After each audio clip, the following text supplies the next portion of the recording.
স্বামী রাহুলের মৃত্যুর খবর পেয়ে বাড়িতে ছুটে এসেছেন স্ত্রী প্রিয়াঙ্কা সরকার।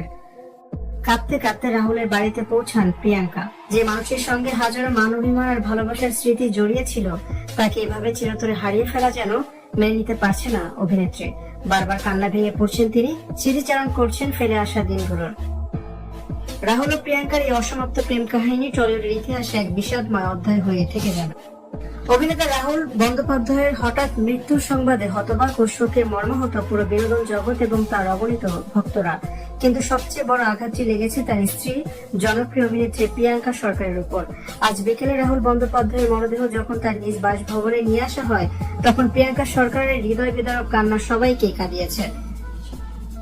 ভিডিওটিতে দেখা যায় প্রিয়াঙ্কা সরকার বারবার রাহুল রাহুল বলে ডাকছেন আর ফুপিয়ে ফুপিয়ে কাঁদছেন। তার চোখ মুখে ফুটে উঠেছে অসহায়ত্ব ও গভীর শোক। রাহুলের মা এবং অন্যান্য আত্মীয় স্বজনেরাও প্রিয়াঙ্কাকে সান্ত্বনা দেওয়ার চেষ্টা করছেন, কিন্তু তার কান্না যেন থামছেই না। প্রিয়াঙ্কা একবার রাহুলের নিথর দেহের দিকে তাকিয়ে আবার কান্না ভেঙে পড়ছেন। তার এই অসহায় বেদনাদায়ক কাহিনী হৃদয় ছুঁয়ে গেছে সকলের। টলিউডের অন্যতম চর্চিত এবং এক সময়ের সব থেকে মিষ্টি জুটি হিসেবে পরিচিত ছিল রাহুল বন্দ্যোপাধ্যায় এবং প্রিয়াঙ্কা সরকার। পর্দার চিরদিনই তুমি যে আমার সিনেমার সেই অমর প্রেম কাহিনী বাস্তবেও ধরা দিয়েছিল তাদের জীবনে।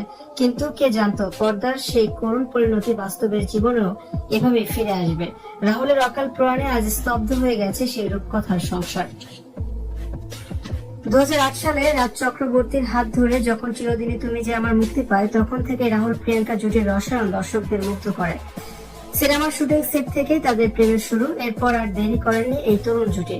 ক্যারিয়ারের মধ্য গগনে থাকা অবস্থাতেই 2010 সালে তারা বিবাহ বন্ধনে আবদ্ধ হন। টলিউডের আনাচে কানাচে তখন শুধু তাদের সুখী দাম্পত্যের গল্প শোনা যেত।